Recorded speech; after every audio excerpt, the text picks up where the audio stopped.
오늘은 마태복음 21장 통해서 그 나라의 열매 맺는 백성이 받으리라, 그 나라의 열매 맺는 백성이 받으리라, 이런 제목으로 같이 말씀을 좀 나누도록 하겠습니다.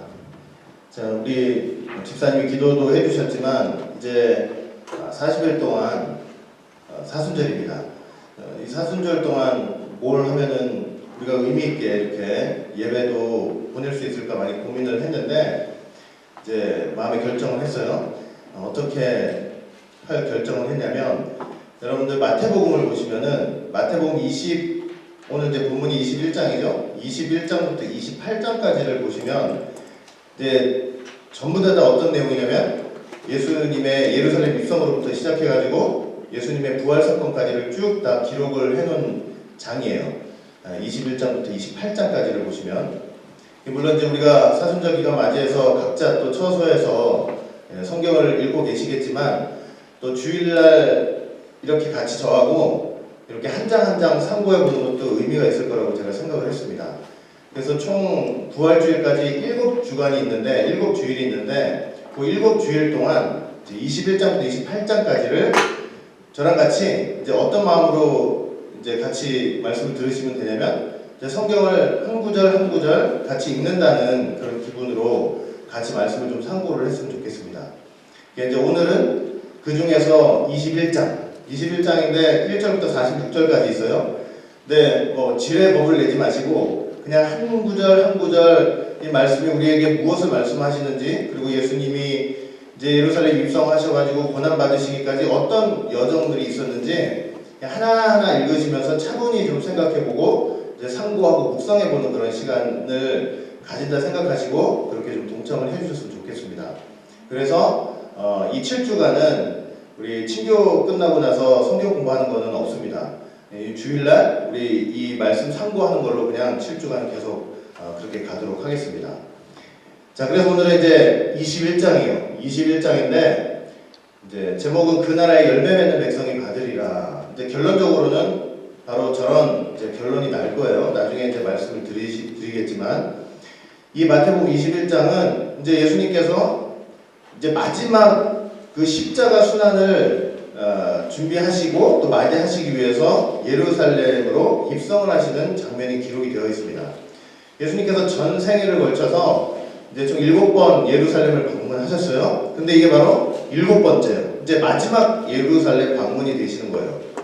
예수님께서 예루살렘을 방문하신다는 것은 여러분들 그냥 보편적으로 그냥 예수님께서 그 하나님의 거룩한 성, 그 예루살렘 성을 방문하신다 단순한 의미로 생각할 것이 아니고, 사실은 예루살렘이 평강의 성읍, 평강의 기초라는 뜻을 볼 때 예수님께서 평강의 왕으로서 지금 자기 땅, 자기의 성읍 왕으로 들어가시는 그런 역사였죠. 근데 그렇게 방문하실 때마다 왕대접을 제대로 못 받았단 말이에요. 이제 오늘 마지막으로 들어가시면서 이제 그 예루살렘을 향해서 걸어가시는 그 예수님의 마음을 생각하고, 물론 사람들은 처음에 환영을 했지만 나중에 결국 그 모든 예루살렘의 일정 속에서 결국 십자가에 달리시잖아요. 그런 모든 것들을 아시면서 민망해 하시는 마음을 가지고 입성하시는 그런 그 장면들을 생각해 보면서 우리가 이제 고난의 발자취를 이렇게 하나하나 좀 되짚어가는 그런 좀 시간이 되었으면 좋겠습니다. 자, 21장 보면 이제 어떤 일이 있었는지 하나씩 우리가 한 구절씩 여러분들 성경 찾아보시면서 또 저 스크린도 확인도 하시면서 그렇게 한번 좀 생각해 보면 되겠습니다. 자, 21장인데 이제 1절부터 보시면은 지금 예루살렘 입성하시는 사건에 대해서 기록을 하고 있죠. 저희가 예루살렘에 가까이 와서 감람산 벳박에 이르렀을 때 예수께서 두 제자를 보내시며 이르시되 너희 맞은편 마을로 가라. 곧 매인 나귀와 나귀 새끼가 함께 있는 것을 보리니 풀어 내게로 끌고 오너라. 이렇게 말씀이 기록되어 있습니다.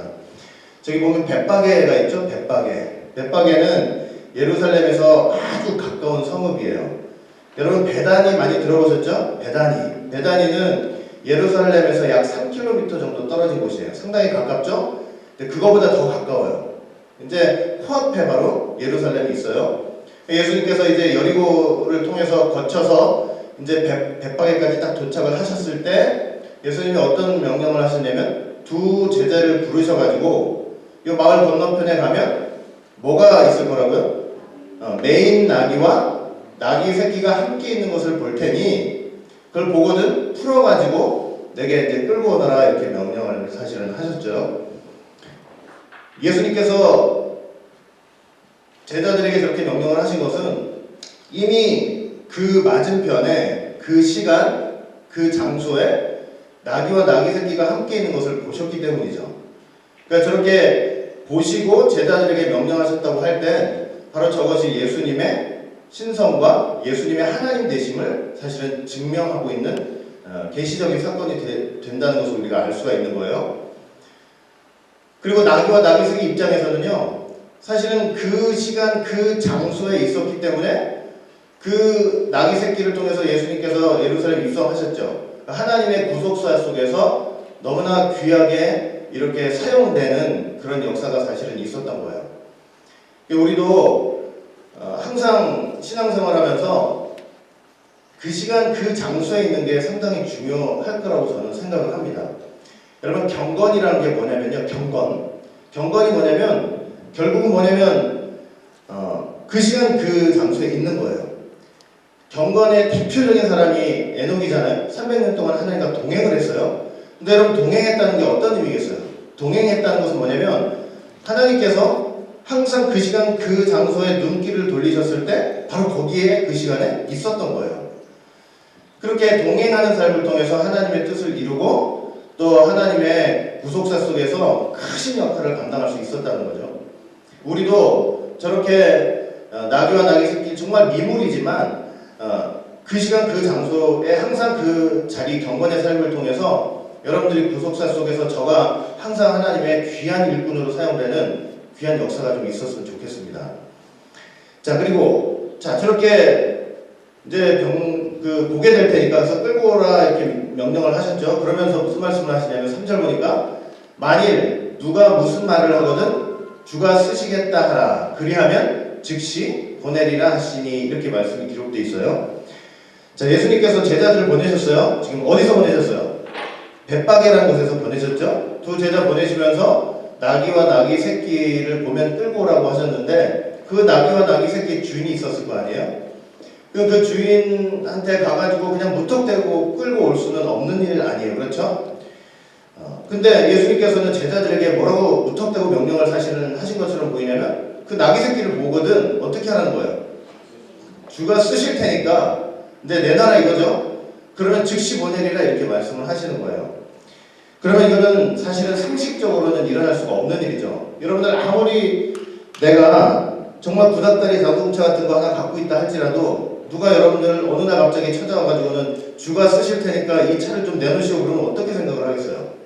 말도 안 되는 일이죠. 그런데 제자들을 보내시면서 뭐 다른 이런저런 얘기를 하지 않고 주가 쓰시겠다. 그러니 내놔라 이렇게 명령을 하셨단 말이에요. 사람들이 저 말씀을 해명하기 위해서 무슨 해석들을 자꾸 내놓냐면요. 그 주인이 나귀 새끼나 나귀의 주인이 예수님을 잘 알고 있었다. 혹은 뭐 친분을 가지고 있었다. 이렇게 하면서 그랬기 때문에 그렇게 내놓을 수 있었다고 자꾸 해석을 해놓는 거예요. 그러니까 그 이해를 하려고 저 상황을 이해하려고 저 상황을 이해하려고 그렇게 알고 있었다고 얘기를 하면서 그렇게 인간적으로 해석을 하게 되는데 여러분 그렇게 하나님의 말씀을 인간적으로 해석을 하게 되면 결국 뭐가 나오냐면 땅의 것이 되는 거예요. 하나님 말씀이라는 게 하늘의 것이 되지 못하고 땅의 것이 되어버리는 거예요. 그 땅의 거 나오는 거 먹어봤자 그 먹고 그냥 뒤로 나가는 것밖에 할 수가 없는 거예요. 저 말씀을 통해서 우리에게 지금 보여주시는 일이 뭐냐면 저것은 주가 쓰시겠다고 말씀하실 때 그 듣는 사람의 마음을 압도하시는 예수님의 신성의 권위를 사실은 저 말씀을 통해서 보여주시는 거예요. 예수님의 하나님 되심의 능력과 권위가 얼마나 사람의 마음을 압도하고 움직일 수 있는지를 아주 분명하고 확실하게 보여주시는 말씀이 바로 저 말씀이 되시는 거예요. 자, 그래서 저렇게 명령을 하시면서 이제 나귀 새끼를 끌고 오는 이렇게 명령을 하셨단 말이에요. 자, 그러면 여러분 예수님께서 한번 생각을 해보세요. 이제 백박에 도착을 하셨으면은 걸어가면은 뭐 몇 킬로밖에 안 되니까 걸어가면은 뭐 5분 10분이면은 예루살렘 도달할 수가 있어요. 그런데 굳이 저렇게 나귀와 나귀 새끼를 데려오라고 하셔가지고 그걸 타고 들어가시려고 했던 이유는 도대체 뭐였을까요? 한번 생각을 해보셨어요? 왕으로 입성하시는 거 아니에요? 왕으로 입성하시면은 진짜 개선장군처럼 위대하고 유명한 왕들처럼 뭐 수많은 말들과 마차를 끌고 그렇게 들어가야만 왕으로서 인정을 받고 그렇게 들어가시는 것인데, 생각해보세요. 30이 넘으신 분이잖아요. 그리고 나귀 새끼를 타고 들어가셨어요. 나중에 그 나귀 새끼 얼마 크기도 되지도 않는데 그 뒤뚱뒤뚱 타면서 그걸 타고 들어가신단 말이에요. 그러면 사람들이 볼 때 이게 왕으로서 입성으로는 도무지 생각할 수가 없는 거예요. 그냥 티도 안 나고 왜 이렇게 다 큰 어른이 저렇게 하고 들어올 수 있나 이렇게 오해받을 수 있고 되게 모양이 우스꽝스럽게 될 수도 있는 거예요, 사실은. 그런데 그럼에도 불구하고 예수님께서 제자들을 통해서 나귀와 나귀 새끼를 불러하라 이렇게 말씀하신 이유가 뭐예요? 굳이 왜 나귀 새끼를 타고 들어가셔야 돼요? 왜? 왜냐하면 왠지 설명을 하고 있어요. 성경이 분명히 말씀하고 있어요. 4절 보니까 뭐라고 되어 있어요? 이는 선지자로 하신 말씀을 이루려 하심이라 이렇게 말씀하고 있어요. 나귀 새끼를 타고 들어가야 될 이유가 있었어요. 그 이유는 뭐냐면 선지자로 하신 말씀을 이루시기 위해서요. 저 한 말씀을 통해서도 우리가 알 수 있는 게 뭐냐면 예수님이 이 땅에 오시는 거, 예수님이 또 이 땅에서 사역하시는 모든 것들이 사실은 무엇을 위해서예요? 오직 약속하신 그 말씀을 이루시기 위해서 오셨다는 사실을 알 수가 있는 거죠. 예수님이 이 땅에 오신 건요, 다른 거 하나도 없어요. 오직 아버지가 약속하신 아버지의 뜻을 이루기 위해서 이 땅에 오신 거였어요. 그래서 저 사건을 통해서도 알 수 있지만요, 예수님은 어떤 오해를 받는다 할지라도 말씀을 할 때 어떻게 했냐면 아버지께서 일러주신 대로만 말씀을 했어요. 그리고 어떤 행동을 하잖아요. 어떤 행동을 할 때도 어떻게 하냐면은 아버지께서 보여주신 대로 행동을 하는 거예요. 그러니까 나귀를 타고 간다고 할 때도 저건 어떤 행동인 거예요? 그냥 다리가 아파서 힘들어서 타고 가시는 것이 아니고 하나님이 미리 약속하신 그 말씀을 이루시기 위해서 나귀 새끼를 타고 들어가시게 이제 마음을 드신 거고 그렇게 하신 거예요, 실제로. 그 예수님께서는 그 정도로 그 말씀이나 행동 속에 요한복음 12장 50절 보면 아버지의 말씀이 영생인 줄 아노라 하듯이 철두철미하게 그 말씀을 이루고 말씀을 성취하는데 헌신하시는 그런 삶을 사실은 살았던 것이죠. 예수님이 여러분 금요일날 저녁 때 되면 붙잡히셨죠? 그래가지고 어떻게 되냐면 결박당했어요. 예수님이 결박당해가지고 끌려다니셨어요. 근데 그 결박은 사람들이 줄로 묶은 결박이 있지만 영적으로는 어떤 결박이냐면 아버지 뜻에 결박되어 있는 거예요. 이 30평생을 어떻게 사시냐면 결박당해서 사실은 사신 거예요. 내 마음대로 말하고 내 마음대로 행동할 수 있는 자유로우신 분인데 철저하게 어떻게 했어요? 저 선지자의 글들을 통해서 드러난 아버지의 뜻에 그 자신의 삶을 완전히 결박을 한 거예요.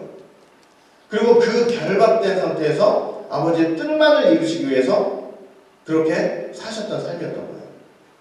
예수님이 이 땅에서 오셔서 말씀하셨던 거, 행동하신 거 어느 하나라도 그 아버지의 뜻 속에 결박된 속에서 하신 말씀이고 하신 행동이었다는 걸 우리가 기억을 해야 돼요. 그냥 무작정 그렇게 하는 게 아니에요. 우스꽝스럽지만 사람들이 우습게 볼지 모르지만 저것도 뭐냐면 선지자를 통해서 하신 말씀, 선지자를 통해서 드러내신 아버지의 뜻을 철두철미하게 이루시기 위해서 그렇게 하신 거였어요. 그러면 선지자를 통해서 어떻게 말씀을 하셨기 때문에 저렇게 행동을 하셨느냐? 5절 보니까 예수님이 설명하시죠. 또 말씀을 하죠. 시온 딸에게 이르기를 네 왕이 내게 임하나니 그는 겸손하여 나귀 곧 멍에 매는 짐승의 새끼를 탔도다 하라 하였느니라. 이거 왜 나귀를 탔다는 거예요? 시온 땅에게 이르기를 내 왕이 내게 임하나니 그는 짐승의 새끼를 타고 들어오겠다. 저 말씀을 이루시기 위해서라는 건데 저 말씀은 어디에 이런데 있는 거예요? 좀 보시면 알겠지만 스가랴 9장 9절 말씀, 스가랴 선지자를 통해서 말씀을 하셨던 거죠. 자, 스가랴 9장 9절 보니까 뭐라고 되어 있냐면 시온에 따라 크게 기뻐할지어다. 예루살렘에 따라 즐거이 부를지어다. 보라 내 왕이 내게 임하나니 그는 공의로우며 구원을 베풀며 겸손하여서 나귀를 타나니 나귀의 작은 것 곧 나귀 새끼니라. 그러니까 스가랴 선지자가 이미 뭐라고 예언을 해놓은 거냐면 시온에 따른 그 예루살렘을 표현하는 시적인 표현이에요. 시온에 따라 이제 나중에 너희들에게 왕이 임할 텐데 그 왕은 어떻게 임한다고 말씀을 하고 있어요. 왕으로 임하시는데 왕의 자격으로 임하시기는 하는데 뭘 타고 임하신대요? 나귀 새끼를 타고 예루살렘으로 너희 하나님의 도성으로 임하실 것이다 이렇게 예언을 해놓은 거죠. 미리 저렇게 스가랴 선지자를 통해서 예언하신 저 뜻을 이루기 위해서 예수님께서 실질적으로 나귀 새끼를 타고 그렇게 이제 입성을 사실은 하고 계시는 거예요. 그러면서 스가랴 선지자가 뭐라고 그랬냐면 그런 일이 있거든 어떻게 하래요? 크게 기뻐해요. 크게 기뻐하고 아주 즐거이 부를지어다 외칠지어다 이렇게 예언을 해놓고 있는 거예요. 이스라엘 백성들이 표면적으로는 막 호산나 하시면서 호산나 외치면서 기쁘고 크게 부르고 외쳤지만은 영적으로 그렇게 하지 못했던 거죠, 사실은. 그리고 저 말씀에 주목하고 있는 사람이었다면, 저 스가랴 선지자 예언의 말씀에 주목하고 있었던 사람이었다면 예수님이 나귀 타는 걸 보고 나귀 타고 입성하시는 걸 보고 뭘 생각할 수 있었겠어요? 진짜 하나님의 은혜로 택하신 자라면 저 말씀이 기억나는 거예요. 이해되시죠? 우리도 마지막 때 마찬가지예요. 우리도 하나님의 말씀이 저 스가랴 성에서 이미 계시가 됐어요. 어떻게 될 거라는 거 계시가 됐는데 정말로 하나님의 성령이 그 말씀을 어떤 순간에 우리로 하여금 깨닫게 하시는 역사가 없으면요 그냥 멍하니 보는 거예요. 저게 뭐지? 하나님의 역사는 지금 그 역사의 현장에서 생생하게 이루는데 하나님이 눈을 뜨게 하셔가지고 보여주시고 듣게 하시지 못하고 이렇게 하지 않으면 우리가 알 수가 없는 거예요. 하나님의 은혜를 구하고 성령이 함께 하심을 항상 구하는 여러분들이 좀 되었으면 좋겠습니다. 마지막 때요 말씀이 생각나야만 이게 어떤 상황인지 알게 되고 믿음으로 이룰 수 있는 거예요. 자, 그래서 저런 이유 때문에 낙이 타고 들어간다. 그러니까 불러오라. 6절 보니까 제자들이 가서 예수의 명하신 대로 하여. 제자들도 대단한 믿음이죠. 그냥 무턱대고 가가지고 이거 주인한테 어떻게 설명해야 되나 걱정도 있을 텐데 주가 쓰시겠다고 하면 된다. 그 말씀 믿고 그냥 무조건 순종하고 간 거 아니에요. 그런데 무조건 순종하고 갔던 저 주 제자들이 엄청난 체험을 사실은 한 거예요. 어떤 체험을 한 거예요? 예수님 말씀대로 거기 그 시간에 거기 가보니까 진짜 거기 메인 나귀와 나귀 새끼가 있는 거죠. 그리고 예수님 말씀대로 주가 쓰시겠다니까 어떻게 하는 거예요? 그냥 두말 없이 싹 보내는 거예요. 그러니까 누가 그 예수님의 살아있는 말씀의 능력을 누가 체험한 거예요?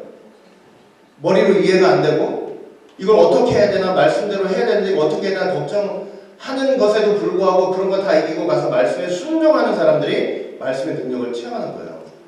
여러분 말씀 순종하지 않으면 어려운 속에서도 어떤 환경 속에서 말씀을 순종하지 않으면요 그 말씀 백날 천날 들어도 말씀의 능력을 체험할 수가 없어요.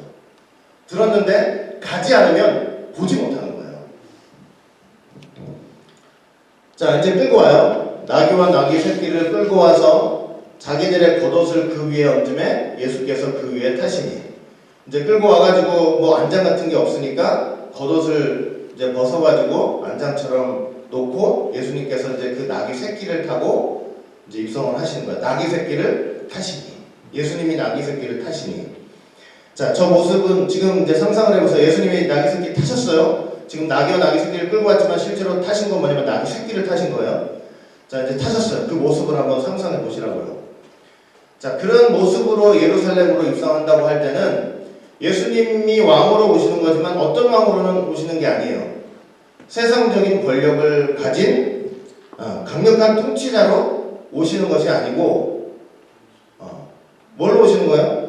겸손과 평강과 평화의 왕으로 오시는 거죠. 권력을 갖고 오시는 왕이 아니고 하나님의 말씀과 진리를 가지고 자기 땅, 자기 백성, 자기의 성으로 들어오시는 그 예수님의 모습을 정확히 보여주고 있는 거예요. 자, 또 하나. 자, 나귀 새끼를 타신 예수님. 한번 생각해 보세요. 나귀 새끼를 타신 예수님. 여러분 구약을 보시면요. 어떤 율법이 있냐면, 출애굽기를 보시면 어떤 율법이 있냐면, 이제 사람의 첫 태생도 그렇고 짐승의 첫 것도 그렇고 다 누구 거예요? 그 하나님 거란 말이에요. 그 사람은 하나님 그 첫 태생을 바칠 수가 없으니까 이제 레위 사람들을 통해서 한 거고, 짐승의 첫 태생들은 다 어떻게 했냐면요, 다 어떻게 했어요? 그 하나님께 제물로 바쳤어요. 첫 것이 나면 그건 다 하나님 것이기 때문에 그래요. 다 하나님께 바쳤어요. 그런데 나귀 새끼에 대해서는 좀 특별한 명령이 있어요. 저게 부정한 짐승이에요. 부정한 짐승이라서 첫 것이 나도 그 첫 걸 하나님께 바칠 수가 없어요. 부정해서. 나귀 새끼만큼은 그래서 어떻게 했냐면, 나귀가 첫 새끼를 하면은 그건 죽여버렸어요. 혹은 나귀 첫 새끼를 바칠 수가 없으니까 다른 짐승으로 대신 바쳤어요. 근데 그 다른 짐승이 뭐냐면 어린 양이에요. 어린 양. 그러니까 나귀 새끼 대신에 나귀 새끼 첫 새끼를 바칠 때는 무엇을 통해서? 어린 양으로 대신 바친 거예요. 근데 그 나귀 새끼를 타신 예수님 한번 생각해 보시라고요. 예수님이 이 땅에 어떻게 오셨어요? 뭘로 오셨어요? 세례관이 뭐라고 그랬어요? 보라, 하나님의, 세상 죄를 지고 가는 하나님의 어린 양이라고 그랬잖아요. 그 어린 양으로 오셨죠? 나귀 새끼를 타신 나귀 새끼를 타신 예수님인데, 영적으로 보면 그 나귀 새끼를 타신 어린 양이에요. 뭘 보여주냐면, 그 나귀 새끼 대신에 대속의 제물이 되시는 어린 양 대신 예수님을 보여주는 모습인 것 같아요. 자, 그런데 나귀 새끼는 뭐라고 그랬어요? 부정한 종자라고 그랬죠. 부정한 것에, 나귀 새끼는 부정한 것의 첫 것이 아니에요. 우리가 다 어떤 사람들이 원래 하나님의 장자였잖아요. 아담 타락 이후에 이 사람이 하나님의 장자의 자격을 다 잃어버리고 뭐가 되어버렸어요? 사단의 장자가 되어버렸죠. 그러니까 그 사단의 장자들을 대신해서 지금 어린 양 대신 예수님이 대신 제물이 되어주시는 그런 모습을 사실은 보여주기도 하고 있는 거예요.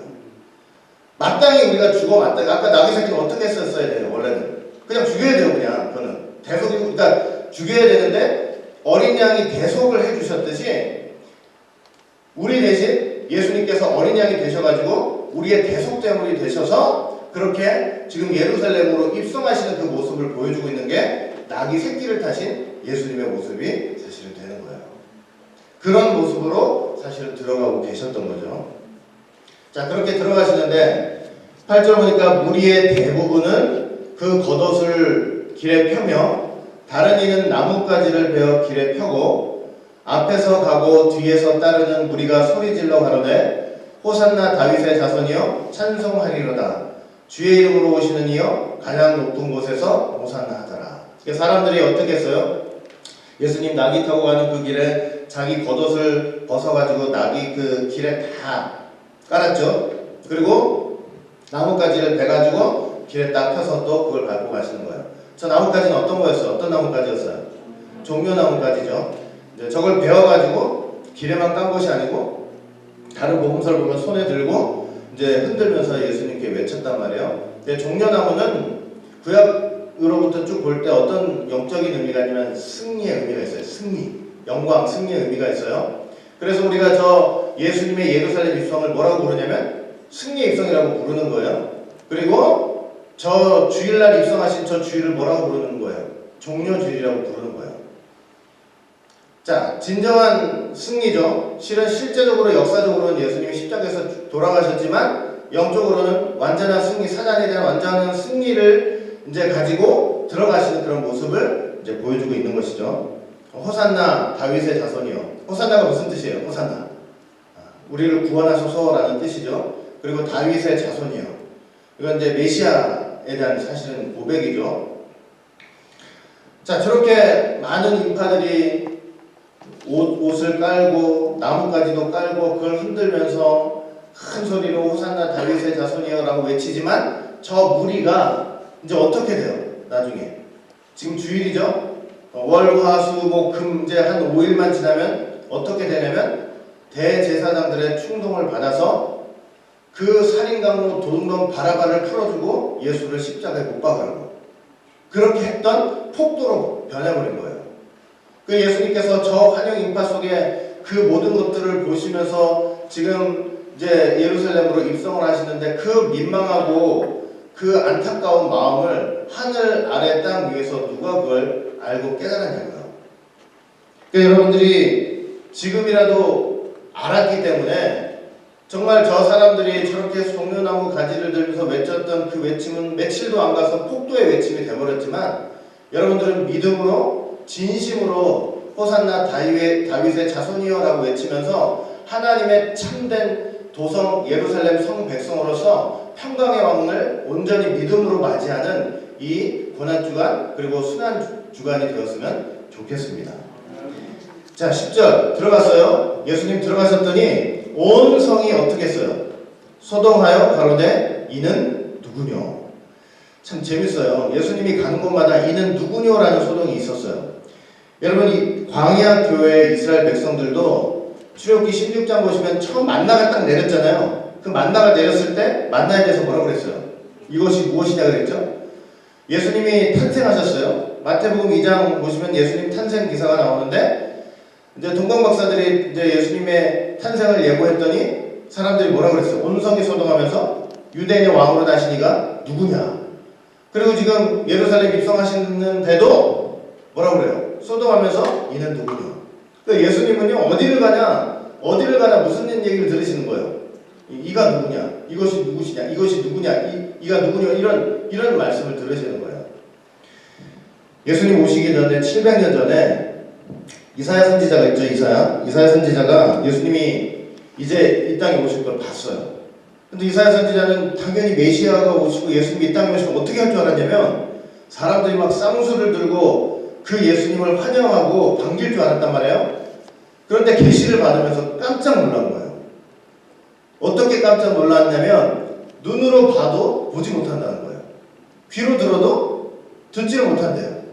그러면서 이사야 53장 보시면 예수님이 고난받을 것을 아주 세밀하게 계시를 받아서 다 예언을 해놨잖아요. 그러니까 깜짝 놀란 거예요.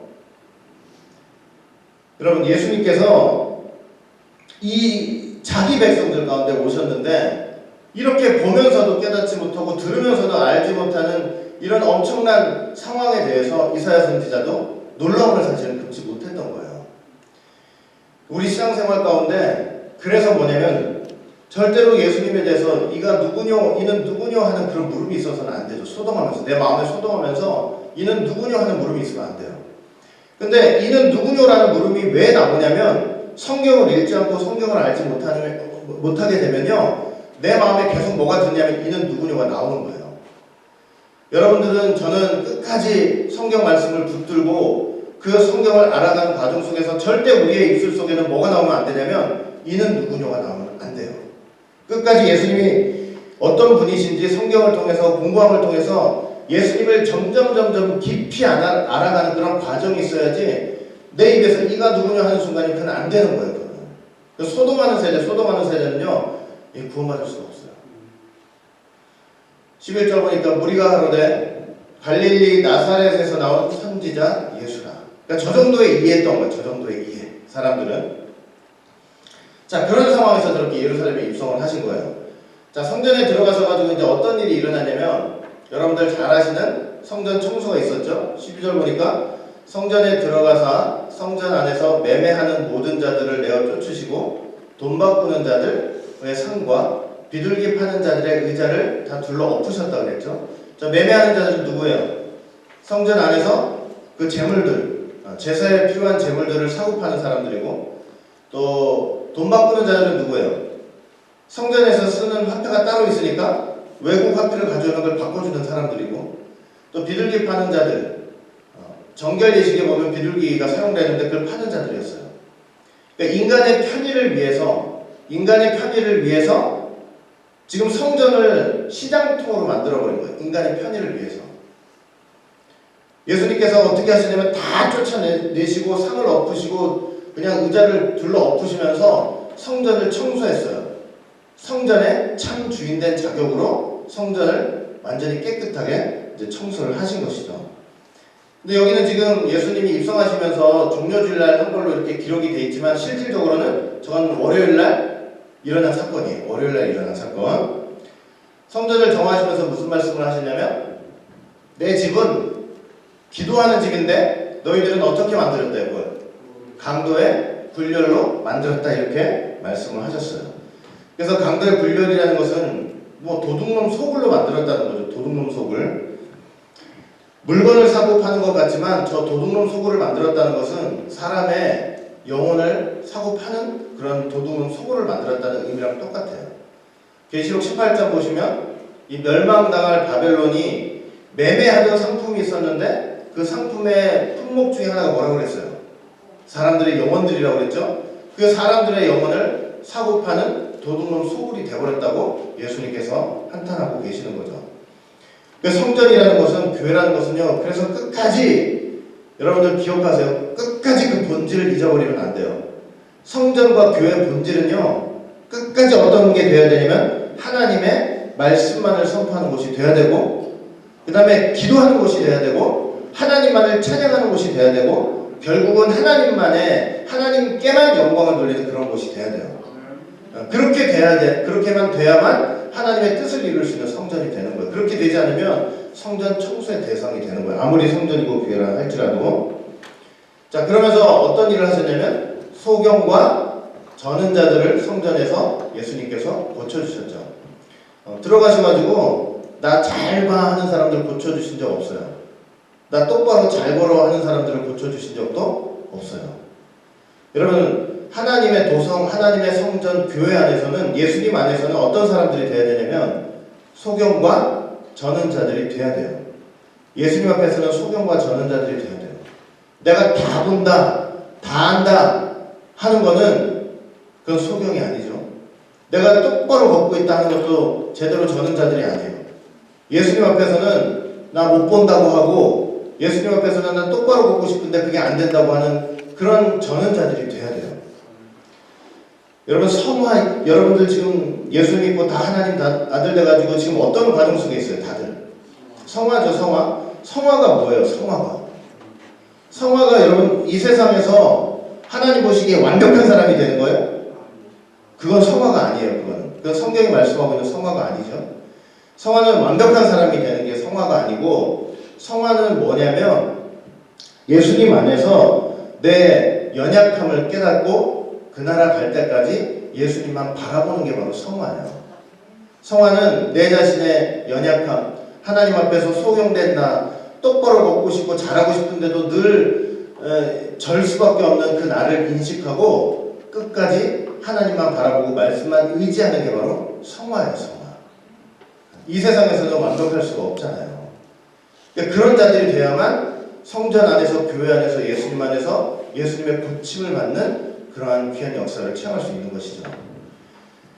자, 그런 상황 속에서 또 어떤 일이 일어나냐면 제사장들과 서기관들이 예수님의 하시는 이상한 일과 소경 고치고 성전 낙이 타고 들어오고 여러 가지 일들 있죠. 성전에서 소리 질러 호산나 다윗의 자손이여 하는 아이들을 보고 어땠다고 그랬어요? 분했다고 그랬잖아요. 성전에서 희한한 권능들을 행하세요. 그리고 또 어떤 걸 봤냐면 성전에서 누가 호산나 다윗의 자손이라고 외쳤어요? 아이들이. 그걸 보고 참을 수 없는 분노가 일어나는 거예요. 왜 그러냐면 내가 저 대제사장들과 서기관들, 저 종교의 지도자들이 인정하지 않은 사람을 다윗의 자손이라고 하고 메시아라고 하니까 분노가 사실은 일어나는 거예요. 내가 인정해야 메시아가 되는 건데 사람들이 뭣도 모르고 메시아라고 하니까 분이 나는 거예요, 사실은. 근데 메시아는 저 종교의 권력이 인정한다고 메시아가 되는 게 아니고, 메시아는 누가 인정해야 메시아가 되는 거예요? 하나님이 인정하시는 바로 그가 메시아가 되는 거죠. 하나님이 인정하시는 건 뭐예요? 내가 어느 날 나와가지고 나는 하나님이 인정한 사람이 외친다고 되는 게 아니죠. 하나님이 인정한다는 것은 뭐냐면 성경에 예언된 대로, 성경에 기록된 대로 그렇게 오셔서 또 그 성경에 기록된 것임을 그것을 된 대로 오신 분이 바로 메시아고 그리스도가 되는 거예요. 성경으로 증명되지 않는 메시아는 다 가짜가 되는 거예요. 다 가짜. 그 예수님이 이 땅에 오셔서 그렇게도 그래서 뭐라고 말씀하신 거냐면 무슨 말씀을 하시든 무슨 행동을 하시든 내가 성경을 이루기 위해서 왔다 이렇게 말씀을 하시는 거예요. 자, 그러면서 16절 뭐라고 하셨냐면 저희 한 말을 듣느뇨 예수께서 가라사대 그렇다 어린 아기와 젖 먹는 이들의 입에서 나오는 찬미를 온전케 하셨나이다 함을 너희가 읽어본 일이 없느냐 이렇게 말씀하셨죠. 그건 이제 어디 말씀을 들어서 말씀하시는 거냐면 시편 8편 2절 말씀을 들어서 말씀을 하시는 거였어요. 저 말씀을 들어가지고 하는 말이 뭐냐면 너희들이 왕으로서 입성하는 나에 대해서 온전한 찬미, 완전한 찬미를 드리지 않았지 않느냐. 그러면서 예수님이 하신 말씀이 저 시편 8편 2절 말씀을 통해서 그렇기 때문에 저 미숙한 어린아이들의 찬미를 통해서라도 내가 영광을 받는다 이렇게 말씀을 하시면서 이 종교지도자들의 불평을 이제 설명을 하시고 해명을 사실은 하시고 계신 거였어요. 자, 저러고 나서 이제 예수님께서 베다니로 퇴장을 하셨어요. 그들을 떠나 성 밖으로 베다니에 가서 거기에 유하시니라. 그러니까 여러분 고난주간 내내 보시면은 예수님이 활동했던 주무대는 어디예요? 예루살렘이죠? 그리고 밤이 되면 어디로 빠져가셨어요? 베다니에 누가 있어요? 나사로도 있고 마리아도 있고 마르다도 있고 당신이 사랑하시는 사람들이 있었던 베다니로 이제 빠져나간 거예요. 저기 한 3km 정도 되니까 낮에는 예루살렘에서 일하시고 밤에는 베다니로 빠져나가셔가지고 거기서 머무시다가 또 아침에 들어오시고 이제 이런 일들이 이제 고난주간에 계속 반복이 됐던 거예요. 자, 그리고 나서 저렇게 하룻밤을 지내시고 나오시면서 여러분들이 그 잘 아는 어떤 사건이 일어나냐면 무화과 나무 저주 사건이 일어났어요. 자, 이른 아침에 성으로 들어오실새 시장하신지라 그랬잖아요. 자, 언제 성으로 들어왔다고 그랬어요? 이른 아침에. 왜 이른 아침에? 자, 이른 아침에라고 했을 때 저는 그냥 간단히 생각할 수도 있었던 것 같은데 원로 목사님 그때도 말씀드렸죠. 원로 목사님이 저 이른 아침에라는 말씀에 주목을 딱 시켜주시더라고요. 이른 아침이래요. 그냥 아침이 아니고. 그리고 나서 이제 시장하셨다라고 되어 있잖아요. 그러니까 왜 이렇게 일찍 나오셨을까? 왜 이렇게 일찍 나오셨죠? 그래가지고 왜 시장하시? 그냥 아침에 일어나셔가지고 그 베다니에서 좀 대접을 받고 배를 든든하게 하시고 나가셔도 되는데 이른 아침에 나오셔가지고 배가 고프셨단 말이에요. 그러면서 이제 하시는 말씀이 이제 뭐라고 하시냐면은 예수님이 생각해보라고. 한번 움직이실 때마다 예수님만 움직이는 게 아니라 그랬죠. 그 줄줄이 사탕으로 누가 다 딸려 있어요. 제자들이 12명이 줄줄줄줄 다 딸려 있잖아요. 그러면은 그 구하지도 않는 그 베다니 그 마리아 마르다 나사로 집에서 그 12명도 더 있을 수도 있는데 그 밥 한번 대접해 보라고 한번 생각을 해보라고. 그게 쉬운 일이겠냐고. 그러니까 예수님께서 그런 거 저런 것까지 다 고민을 하시면서 일찍이 나오셨다는 거예요. 근데 나오셨더니 당연히 배가 고프죠. 그렇죠? 그 배가 고파가지고 시장을 하셔가지고 이제 무화과 앞으로 이제 가게 되신 거예요. 사실은 예수님께서 시장하셨다 배가 고프셨다는 것은 뭘 증명하는 거냐면 예수님의 인성을 증명하는 거죠. 그래서 예수님은 분명히 인성을 갖고 육체를 갖고 계신 분이기 때문에 어떤 사람들의 말처럼 배고픔도 못 느끼고 십자가에서 아픔도 못 느끼고 그런 차원이 아니고 배고프시고 십장에서 못을 찌르면 그 못이 찌르는 아픔을 느끼시는 거고 갈시관을 씌우면 그 따가운 게 느껴지시는 거고 매를 때리면 아파서 울부짖게 되는 거예요. 근데 그런 고통이 없으면 온전한 구세주가 되지 못하기 때문에 그러는 거예요. 자, 이제 무화과나무 앞으로 갔어요. 그래서 갔더니 뭐밖에 얻지 못했어요? 잎사귀밖에 얻지 못했죠. 열매가 하나도 없어요. 그래가지고 무화과를 저주하셨어요. 다시는 너 열매 맺지 못한다. 그래서 무화과가 그 순간에 완전히 말라버린 거죠. 그러니까 비록 한 나무, 미물인 나무였지만 저걸 통해서 보여주신 것은 뭐라고 그랬어요? 선민의식은 믿는다고 하는 선민의식은 가득 차 있는데 정작 회개의 열매도 없고 의의 열매도 없는 그 이스라엘 백성들의 모습을 보여준다고 그랬죠. 의의 열매라는 것은 어떻게 맺을 수 있어요? 예수님 믿어야 이렇게 되니까 예수님을 믿고 영접해야만 의의 열매가 생기는 거 아니에요. 예수님 믿지 않고 거부하니까 회개도 못하고 의의 열매도 없는 거죠. 열매가 하나도 없어요. 그냥 믿는 표시만 있는 거예요. 믿는 표시만. 경건의 모양만 있고 경건의 능력은 하나도 없는 거예요. 근데 그 열매 없는 나무를 예수님께서 어떻게 하시냐면 순간 저주하셔가지고 뿌리까지 말라버리게 하신 거예요. 생존권을 다 거둬가셨어요. 그러니까 하나님 믿는 백성은 열매가 없으면 안 돼요. 그러니까 입만 무성하면 안 되는 거예요. 입만 무성하면. 생존권을 박탈하시고요. 이걸 영적으로도 한번 생각해보세요. 여러분 아담이 타락했을 때 뭘 가지고 자기의 부끄러움을 가렸어요? 무화과나무 잎으로 가렸죠? 뭐 몇 장이나 했겠네요. 뭐 한 장, 두 장, 세 장 했겠죠. 그렇게 가리는데. 그런데 그러고 나서 이 유대인들한테 예수님이 딱 와서 보시니까 그 무화과 나무의 그 잎들이 어때요? 무수한 거예요. 영적으로 보면 아담한테 한두 장 가렸던 그 잎들이 이제 예수님 앞에 선 이스라엘 백성들의 영적 상태가 보니까 그 무화과 나무 잎들이 아주 무성해버린 거예요. 근데 여러분, 아담을 가렸던 무화과 나무 잎은 해만 뜨면 어떻게 돼요? 해만 뜨면 다 말라 비틀잖아요? 근데 생각해보세요. 저 엄청나게 많은 잎들만 있는 무화과 나무도 의의 태양이신 예수님 앞에 순간적으로 다 말라버린 거예요. 그러니까 여러분, 내 힘으로 이 가릴 생각을 하지 말고 그거 벗어버리고 예수님 앞에서 회개 열매를 맺었다면 예수님이 다 가려주실 거 아니에요. 근데 그렇게 하지만 또 열매를 내지 못하니까 예수님께서 생존권을 걷어가시고 다 말라버리는 삶이 된 거예요. 그러니까 정말 우리가 입만 무성한 삶이 되면 안 되는 거죠. 하나님의 말씀을 들어가지고 여러분들은 어떻게 하시면 안 되냐면 그 말씀을 무화과 나무 잎처럼 사용하면 안 돼요. 말씀을 듣고 온전히 회개해서 회개 열매를 내놔야 되고 믿고 영접해서 의의 열매를 내놔야 돼요. 그래야만 하나님께서 인정하시는 참 백성 되는 거예요, 사실. 자, 그 다음에 제자들이 물어요. 이상히 여겨요. 무화과 뭐 어찌 저렇게 말랐습니까? 근데 약간 좀 예수님과 핀트는 좀 틀려요. 예수님이 무화과 나무를 저주하신 영적인 의미를 물어본 건 아니고, 아니 어떻게 해가지고 저렇게 말랐죠? 이렇게 이걸 물어본 거예요, 사실은. 그랬더니 예수님이 뭐라고 대답을 하시냐면, 뭐라고 대답하셨어요? 너희가 만일 믿음이 있고 의심치 아니하면 무화과 나무한테 한 이 일뿐만 아니라 이 산을 명령해서 바다에 던지라고 하면 그것까지도 다 될 것이다, 이렇게 말씀을 하시면서 제자들에게 저 사건을 통해서 믿음이 뭔가를 딱 설명을 해주시는 거예요. 그러면 진짜 여러분 생각해보세요. 진짜 우리한테 믿음이 요만큼이라도 있으면 우리가 그 믿음을 가지고 이 산한테 너 바다에 빠져 그러면 그 산이 바다로 빠질까요? 안 빠질까요? 빠질 것 같아요? 안 빠질 것 같아요? 믿음이 있으면. 내가 어릴 때 저 성경 구절을 읽으면서 진짜로 정말 아주 순수했던 때죠, 그때. 진짜로 한번 그렇게 여러 번 명령을 해본 적이 있어요.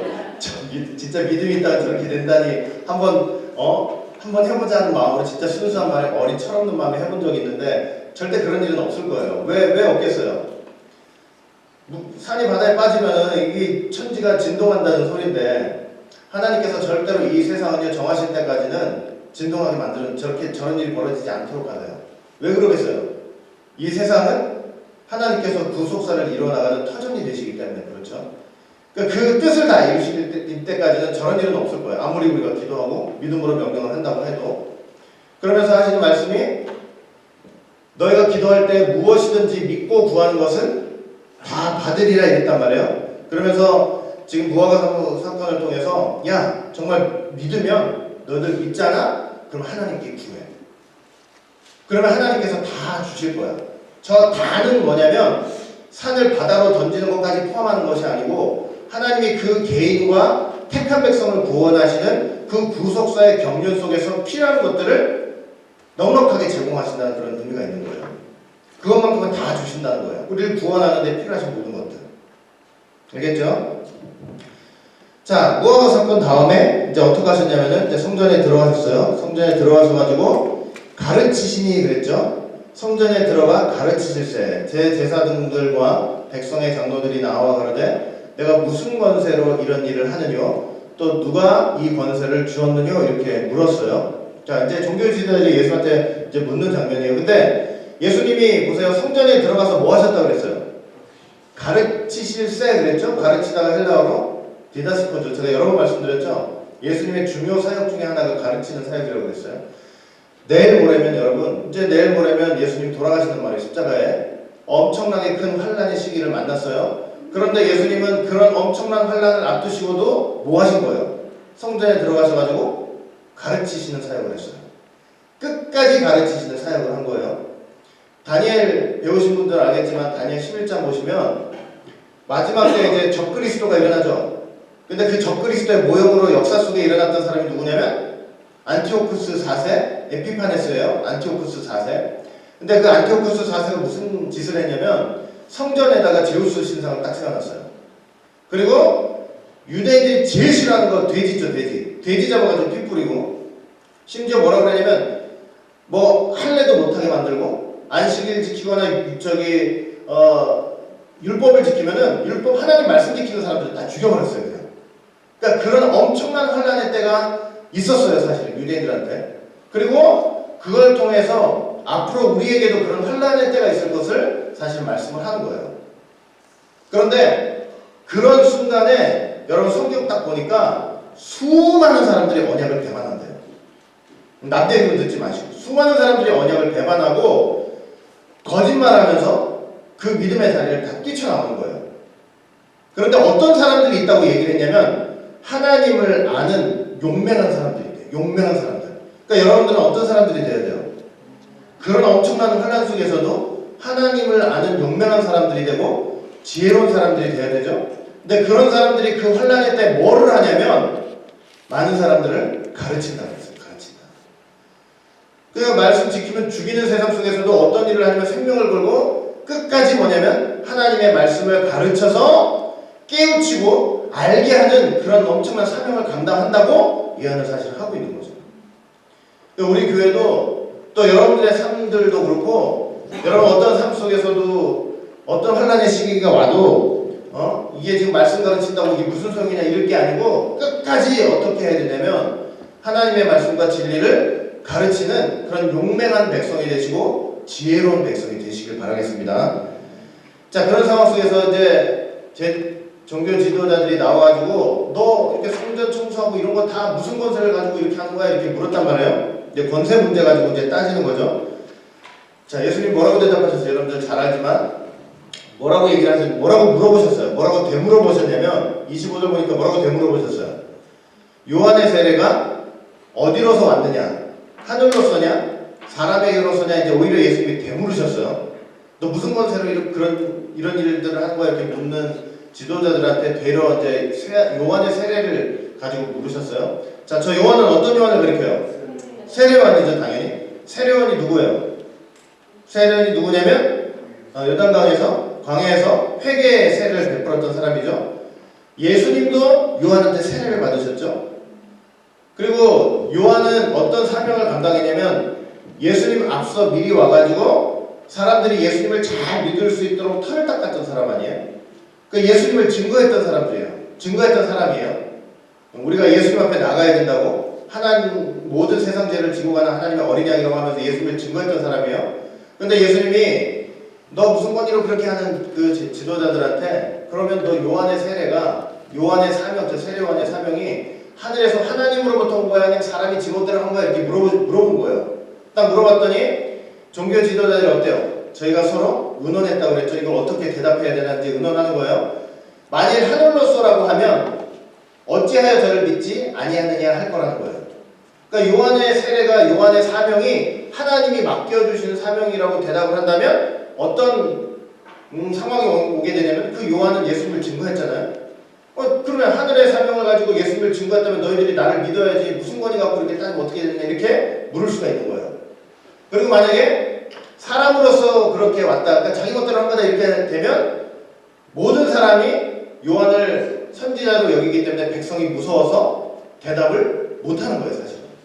그러니까 여러분 저 종교 지도자들 보세요. 진짜로 메시아가 오는 상황이었다면 사람이 무섭고 자기 권위가 뭐 어떻고 이런 걸 다 떠나가지고 진정으로 그 믿음 안에서 말씀 안에서 이분이 메시아인가를 고민하고 생각을 해야 되는데 그런 거 하나도 없어요.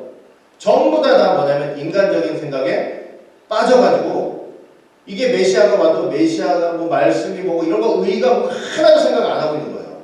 자기 권력만 생각하고 있고 자기 자리만 생각하고 있고 그리고 백성만 두려워 사람을 무서워하고 있는 거예요. 그러니 예수님 앞에 나올 수가 없는 거죠. 그 예수님이 뭐라 그래요? 대답 못하겠다고 그러니까 예수님께서 나도 무슨 권세로 이런 일을 하는지 너희에게 이르지 않겠다.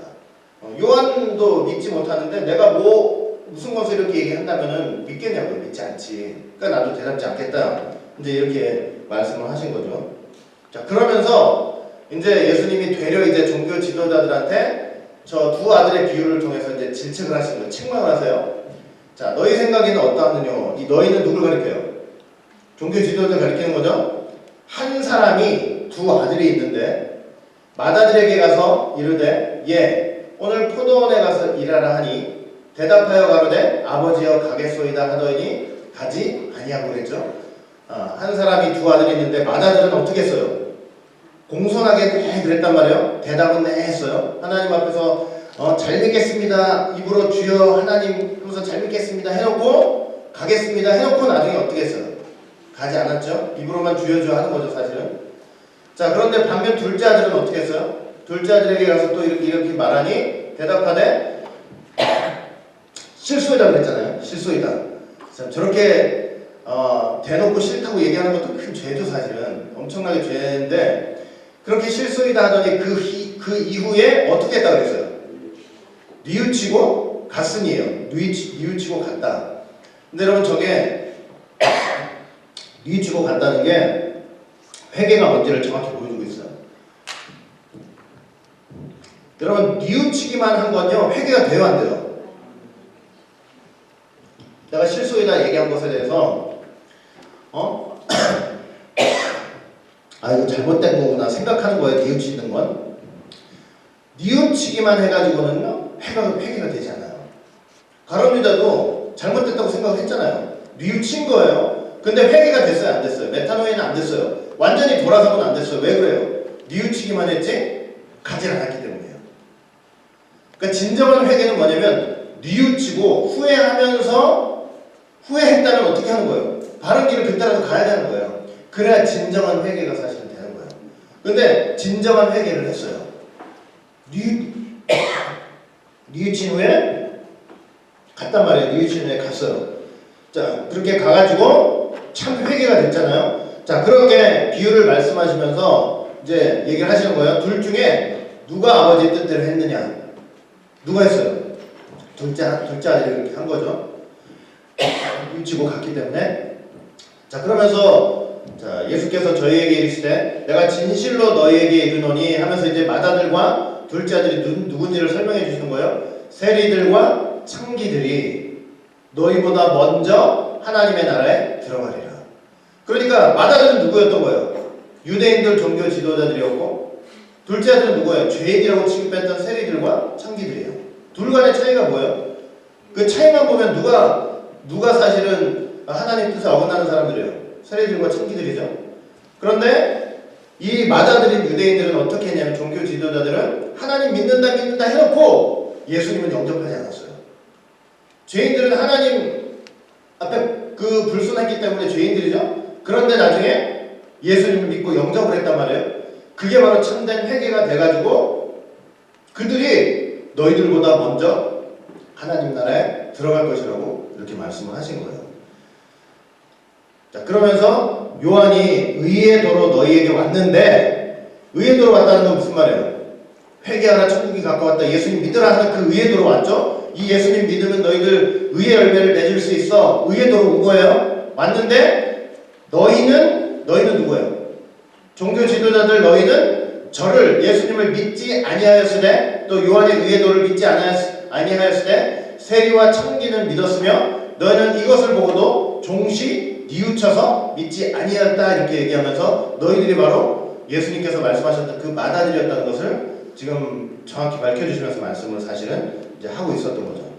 자 그러면서 연이어 또 예수님이 무슨 말씀하셨냐면 이제 마태복음 21장 마지막 비유예요. 무슨 비유를 말씀하시냐면 이제 포도 농부의 비유를 통해서 또 한 번 다시 종교 지도자들을 이제 청명을 하셨어요. 비난을 하시고 자 다시 한 비유를 들어 이제 내가 비유를 얘기할 때 잘 들어 하면서 한 집주인이 포도원을 만들고 산울로 두르고 거기 즙 짜는 구유를 파고 망대를 짓고 농부들에게 새로 주고 타국에 갔더니 그랬죠.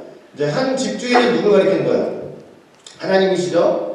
포도원을 만들었다는 건 이스라엘 백성들, 이스라엘을 가리키는 거죠. 산울이라고 하는 것은 이렇게 울타리를 가리켜요. 그 다음에 즙 짜는 구유는 포도들을 넣을 수 있는 그 즙 짜는 틀을 가리키는 거고 망대라는 것은 나쁜 것이 들어오지 않도록 이렇게 지키는 파수대 같은 걸 얘기하는 거고 그러니까 하나님께서 이스라엘 백성들을 위해서 모든 것을 다 준비하셨다는 거예요. 열매 맺을 수 있는 준비를 다 시켜주셨다는 거예요. 자 그러면서 농부들에게 새로 주고 이제 타국에 갔어요. 자 타국에 갔는데 실과 때가 가까워가지고 그 실과를 받으려고 자기 종들을 농부에게 보냈다 그랬죠. 저기 자기 종들은 구속사적으로 누굴 가리키겠어요? 구약의 선지자들을 가리키는 거죠. 보냈어요. 보냈더니 어떻게 했어요? 35절 보니까 농부들이 그 종들을 잡아서 하나는 심히 때리고 하나는 죽이고 하나는 돌로 쳤다. 그러니까 구약의 선지자들, 하나님의 참된 선지자들이 당했던 핍박과 고난을 고스란히 지금 보여주는 거죠. 그리고 36절 보니까 그런데도 다시 다른 종들을 처음보다 더 많이 보내니 그랬잖아요. 그러니까 예수님의 하나님의 끝없는 사랑을 보여주시는 거예요. 또 보냈어요. 또. 그런데도 똑같이 그들을 핍박을 했어요. 그러면서 37절에 이후에는 이제 내가 아들을 보내겠다 이러시면서 아들을 보내며 가로되 저희가 내 아들은 공경하리라. 이제 아들을 보내시는 건데 그 아들이 바로 예수님이죠. 예수님을 이제 이 땅에 보내시겠다 이제 이렇게 하시면서 하나님의 마음속에 내 아들은 공경하겠지. 자, 그런데 38절 보니까 농부들이 그 아들을 보고 서로 말하되 이는 상속자니 자 죽이고 그의 유업을 차지하자 하고 이에 잡아 포도원 밖에 내어 쫓아 죽였다 그랬잖아요. 자, 상속자니 그 하나님의 상속자가 된다는 것을 농부들이 알았단 말이에요. 그 농부들은 지금 표면적으로 볼 때는 종교 지도자들을 가리키는 거지만 저기서 예수님을 상속자로 알아보고 죽이자고 얘기했을 때는 배후에 누가 있는 거예요? 사단 마귀가 있는 거죠. 왜냐면 예수님이 활동하실 때 사람들은 눈이 멀어가지고 누군지 못 알아봤지만 사단 마귀는 쫓겨나면서도 누군지 알았단 말이에요. 하나님의 아들 지극히 거룩한 자가 아니냐고. 그러면서 상속자니까 죽이고 그 유업을 지키자 차지하자 그러면서 포도원 밖에 내어 쫓아 죽였어요.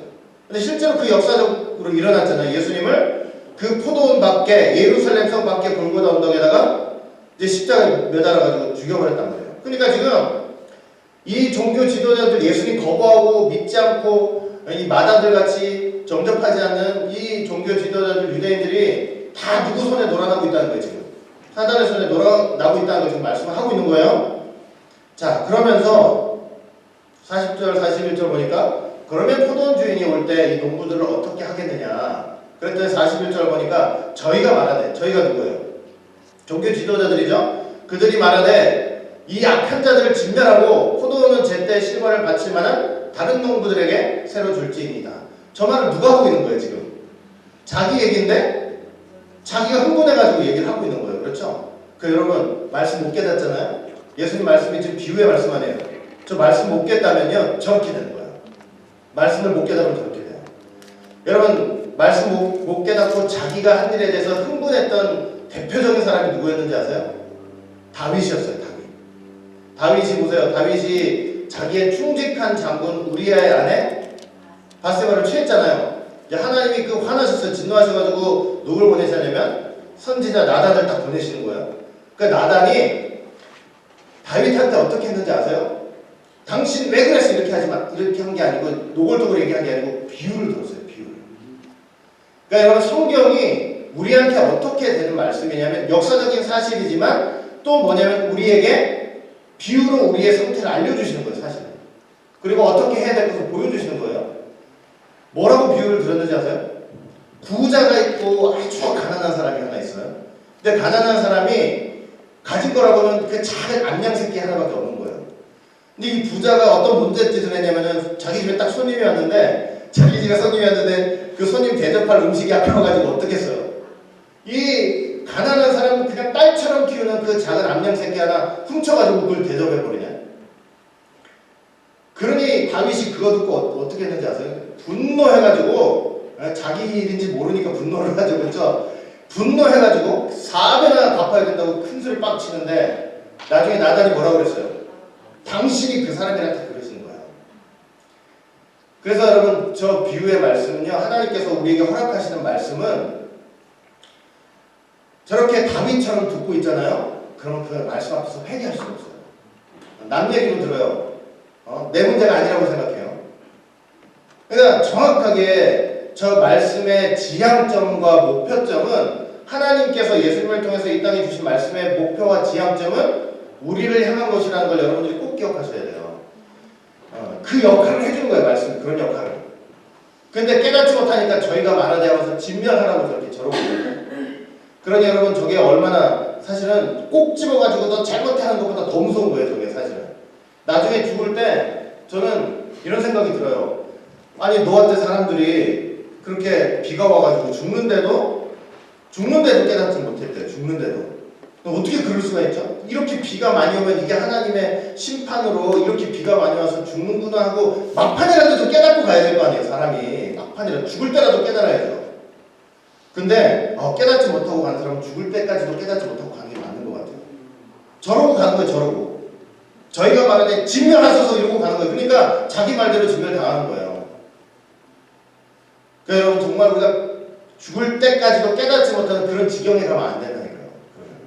그렇죠? 그러면서 예수님이 뭐라고 하시냐면, 야, 너희가 성경에 건축자들의 버린 돌이 모퉁이의 머릿돌이 되었나니 이것은 주로 말미암아 된 것이요 우리 눈에 기이하도다 함을 읽어본 적이 일이 없느냐 그랬죠? 저건 시편 118편 22절 말씀 인용하신 거예요. 그러면서 하시는 말씀이 건축자들의 버린 돌이 모퉁이의 머릿돌이 될 것이다. 너희들이 나 버렸지?